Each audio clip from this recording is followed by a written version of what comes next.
피부가 좋아지는 법에 대해서 얘기를 해보려고 해요. 그 중에서도 일상생활에서 할 수 있는 피부가 좋아지는 습관 10가지를 준비했습니다.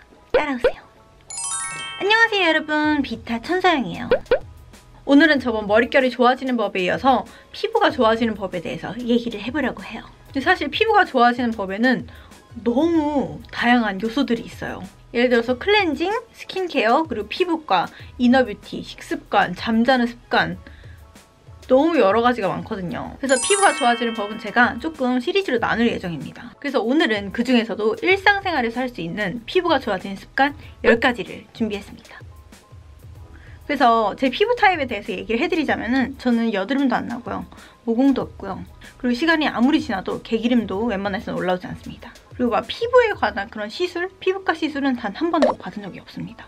그리고 이렇게 들으면 되게 재수없잖아요. 그럼 내 피부는 뭐가 문제냐? 저는 피부가 우선 굉장히 예민합니다. 약간 알레르기성 피부도 갖고 있어서 정말 이유도 모르게 가끔씩 막 오돌도돌 모기 물린 것처럼 막 이렇게 오돌도돌 뭐가 나요.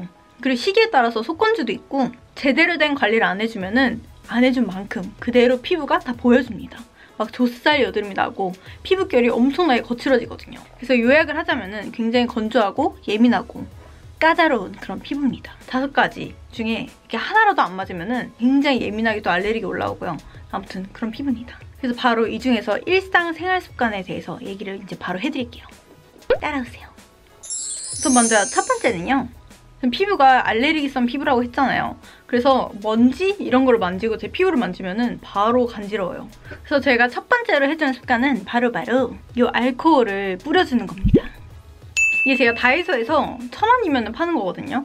거의 저희 쟁여템이에요. 그래서 이런 스마트폰을 막 이렇게 손으로 만지고 제 피부를 만지면은 저 예민한 피부가 이 세균을 못 버티겠죠. 그래서 저는 이런 스마트폰뿐만 아니라 키보드, 노트북, 카메라, 핸드폰, 펜, 책상, 핸드폰 충전기, 화장품 브러쉬, 그래서 제가 정말 손이 많이 닿는 거는 얘를 주기적으로 이렇게 뿌려주는 편입니다. 그리고 이제 두 번째인데요. 두 번째도 첫 번째랑 비슷합니다. 피부가 예민해서 피부를 손으로 막 만지질 않아요. 왜냐면은 어쩔 수 없이 아무리 제가 알코올 스프레이를 갖고 뿌려대고 손을 아무리 자주 씻어도 어차피 세균이 있기 마련이에요. 근데 제가 막 피부를 이렇게 만지고 그냥 심심해서 만지고 이러면은 전 바로 트러블이 올라옵니다.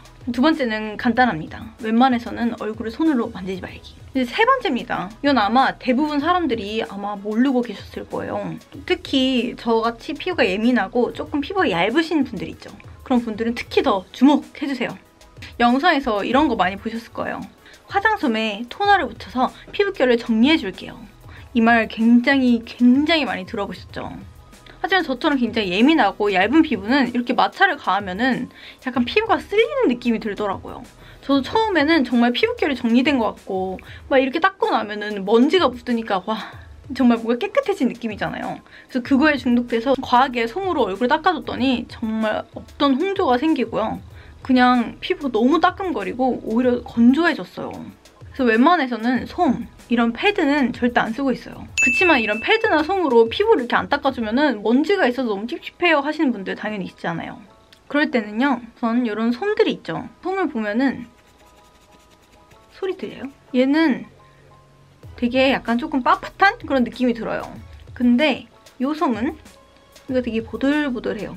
그래서 이왕 솜을 꼭 써야겠다 하시는 분들은 굉장히 심사숙고해가지고 이렇게 부드러운 면을 쓰시고요.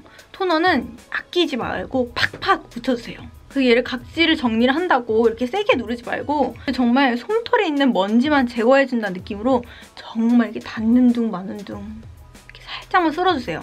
그래도 충분히 먼지는 묻어 나오거든요. 그래서 스킨케어를 막 좋은 거를 바꿨는데도 피부가 오히려 더 예민해졌어요. 또는 피부가 너무 따끔거려 하시는 분들은 혹시 본인이 너무 패드나 솜을 너무 많이 쓰고 있지 않는지, 피부에 너무 과한 마찰을 가하고 있지 않은지를 한번 생각을 해보세요.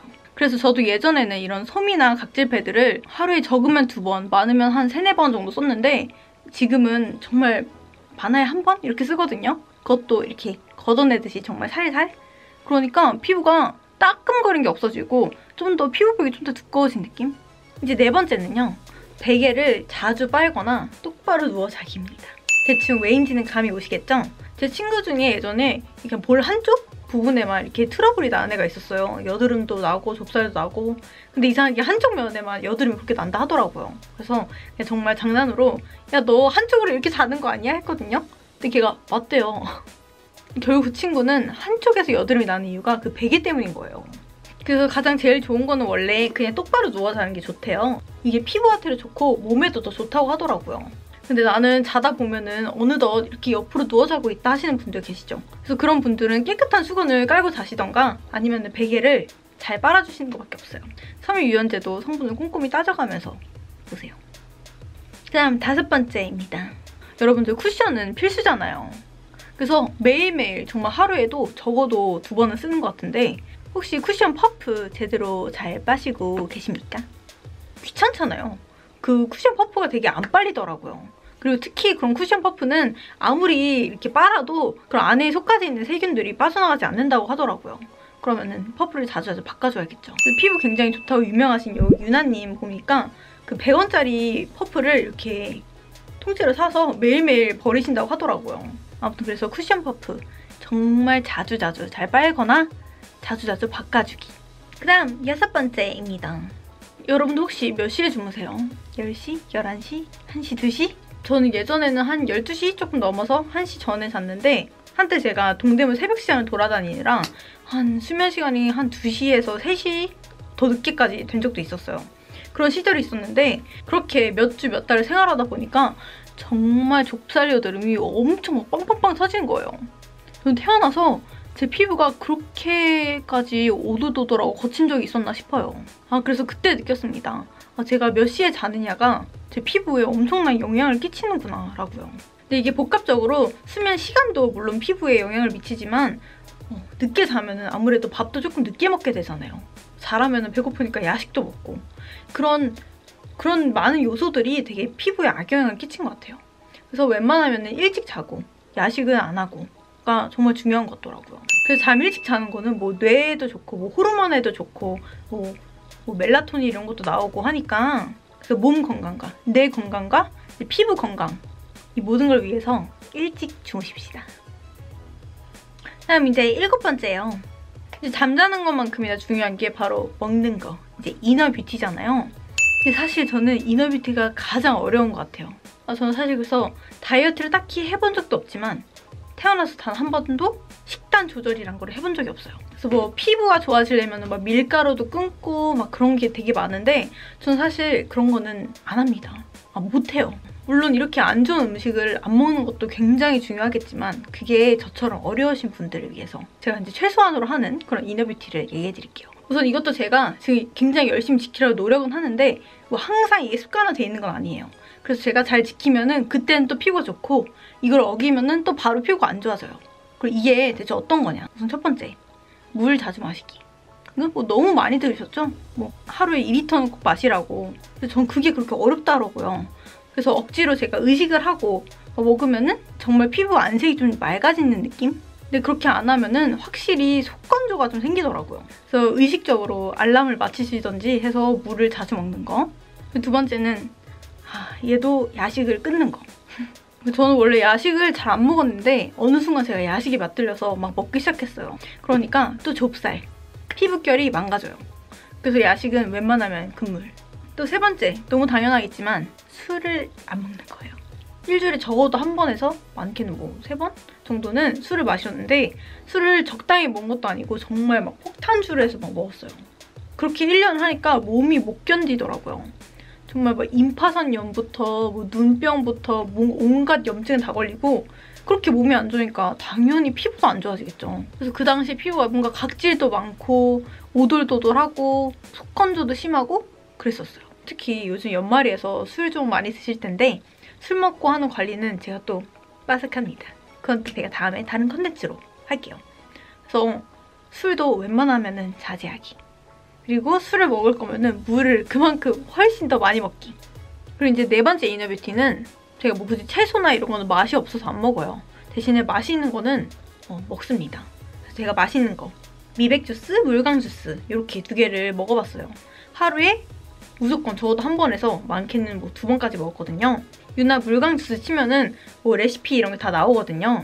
그리고 효과도 어떻게 좋은지 너무 자세하게 잘 설명을 해주셨어요. 그래서 그 영상을 참고하시면 좀 더 좋을 것 같고요. 그래서 뭐 아몬드, 카카오닙스, 바나나, 블루베리 이런 비타민 좋은 성분들이 많이 들어간 주스를 먹는 거예요. 이렇게 먹으니까 진짜 안에서부터 피부가 뭔가 투명해진 느낌? 확실히 환절기고 하니까 속건조가 있더라고요. 근데 얘 둘을 주기적으로 먹고 나서 속건조 없어졌고요. 이제 저도 먹고 제 남자친구도 먹었는데 저는 물광주스랑 미백주스 둘 다 먹고 남자친구는 미백주스만 먹었거든요. 근데 남자친구 피부가 뭔가 혈색이 안색이 좀 맑아진 느낌? 진짜 피부가 좀 더 이렇게 환해진 느낌이 들더라고요. 그리고 얘네 둘이 맛도 진짜 있거든요. 그리고 이제 허준 오빠 치면은 이 레시피가 그대로 그냥 팔아요. 따로 주문할 거 없이. 그래서 너무 간단하게 사서 드시면 되니까 이 두 개 미백주스, 물광주스 드시는 것도 추천해드릴게요. 그래서 여기까지가 제가 최대한 노력하고 있는 이너뷰티였고요. 네, 8번째입니다. 이거는 물론 가능하지 않은 사람들도 있겠지만 피부에게 쉬는 날을 주는 거예요. 즉 화장을 하지 않는 날을 주라는 거죠. 물론 아무래도 메이크업을 하다 보면은 이 화학적인 것들이 피부에 계속 붙어있잖아요. 또 얘를 하면 또 클렌징도 해야 되는데 클렌징도 이제 메이크업을 세면 셀수록 클렌징 강도가 높아지잖아요. 그래서 피부가 스트레스를 받아요. 특별한 날이 아니고서 그냥 친한 친구를 집 근처에서 만난다든지 데일리 할 때는 웬만해서는 피부를 조금 쉬어주세요. 아니면 최소한으로 그냥 컨실러로 살짝 가릴 때만 가리고 그냥 입술만 칠하고 눈썹만 그리고 해도 충분히 이런 볼, 이마 이런 데 좀 더 쉬어주는 거잖아요. 이렇게라도 피부한테 쉬는 시간을 좀 주세요. 그리고 9번째입니다. 9번째도 방금 8번이랑 좀 비슷해요. 이제 저희가 화장을 하고 집에 오면은 바로 부지런하게 피부를 이렇게 지우시는 분들 혹시 계십니까? 하지만 대부분 들어오면은 그냥 들어와서 핸드폰 하다가 좀 뒹굴거리다가 이제 이빨 닦고 잘 때 돼서야 화장을 지우시는 분들이 조금 대부분이신 것 같더라고요. 은근 집에 오자마자 세수를 하기가 은근 힘들어요. 그렇지만 아까 말했듯이 피부한테 쉬는 시간을 줘야 한댔잖아요. 그래서 웬만해서는 집에 들어와서 정말 다시 나갈 게 아니라면은 바로 화장을 지워주는 습관을 들여주세요. 저는 술을 아무리 많이 마셔도 무조건 화장은 다 지우고 자는데 근데 가끔 저도 모르게 그냥 집에 들어와서 이따 씻어야지 하고 그냥 가끔 이렇게 자버리는 경우가 있어요. 그래서 제가 자다 깨서 새벽에 화장 지워야지 하고 후다닥 화장을 지우는데 그렇게 함에도 불구하고 그 다음날에 뾰루지가 나더라고요. 그래서 9번째는 집에 오자마자 화장을 바로바로 지워주는 습관을 들이자. 네, 이제 대망의 10번째입니다. 우선 이 10번째는 제가 가장 강조드리고 싶은 부분이에요. 바로 화장품 다이어트를 하는 겁니다. 요즘 유행이죠. 일명 스킨케어. 그래서 이 스킨케어에 대한 거는 제가 여기 스킨케어랑 스킨 메이크업 요 겟레디 위드 미를 한번 참고해주세요. 우선 저희가 피부가 좀 건조해도 그러고 좀 더 예민해도 그러고 트러블이 나도 그러고 모든 화장품에 좀 의존하려는 경향이 있어요. 그래서 피부가 좀 건조하다 그러면은 제품을 저는 추가를 했거든요. 근데 그렇게 추가하다 보니까 제가 바른 제품이 정말 많을 때는 6개까지 발랐었네요. 하지만 사실상 이렇게까지 바를 필요가 없다는 거예요. 뭐 평균적으로 화장품 하나당 뭐 들어있는 성분이 30개, 많게는 뭐 60개 이상 이렇게도 됐는데 이 성분들이 뭐 5, 6스텝씩 된다고 쳐요. 이거를 피부가 다 흡수를 못한다는 거예요. 그리고 이 화학 성분들끼리도 안 맞는 애들이 있을 건데 이렇게 이것저것 막 바르다 보면은 지들끼리 안 맞아서 제 피부에서 전쟁을 치르면은 제 피부가 처음에 이렇게 줄이면은 뭔가 부족한 것 같은데 뭔가 건조한 것 같은데 하거든요. 근데 이게 하루 이틀 지나고 며칠 지나면은 안 건조해요. 이거 2개로 충분합니다. 그리고 2개를 발랐는데도 건조하다 그러면은 더 발라줘요. 발랐던 토너나 에센스를 그냥 한 번 바르고 이걸로 건조하다 싶으면 2겹, 3겹 바르는 거예요. 그래서 이렇게 스킨케어, 화장품 다이어트를 하니까 좋은 점이 첫 번째, 홍조가 사라졌다. 2번째, 시간이 겁나 단축된다. 3번, 돈이 준다. 4번, 피부가 덜 예민해졌다. 5번, 피부가 덜 예민해진 이유는 장벽이 더 튼튼해졌기 때문이다. 그래서 홍조도 안 생겼다. 요즘 화장품 되게 좋은 제품들 엄청 많잖아요. 그래서 지금 겨울인데도 충분히 2가지 제품으로 촉촉하게 피부 유지할 수 있는 그런 제품들 많거든요. 그래서 마지막 10번째는 화장품 다이어트를 하자입니다. 짠! 이렇게 피부가 좋아지는 10가지 습관에 대해서 얘기해드렸는데 조금 도움이 되셨나요? 다음 영상에서는 제가 피부가 좋아지는 클렌징 방법, 정말 올바른 클렌징 방법, 여러분이 그리고 제가 이때까지 잘못 알고 있던 클렌징 방법을 얘기해드릴게요. 그래서 혹시 뭐 피부, 머릿결 이런 거 말고도 정말 아무거나 뭐 궁금한 게 있다, 올바른 그런 방법을 알고 싶다 하면은 제가 또 열심히 유튜브를 보고 열심히 또 공부를 하고 또 테스트를 해보고 제가 영상으로 가져올게요. 그럼 오늘도 영상 끝까지 봐주셔서 너무너무 감사하고요. 그럼 저희는 다음 영상에서 또 뵈도록 하죠. 안녕! 유튜브나 이런 영상들에서 굉장히 많이 나오는 그런 말이잖아요. 뭐가 필요하대요. 그래서 저희가 떠먹여주는 방법이 있죠. 모공도 없고요. 그리고 시간이 아무리 지나도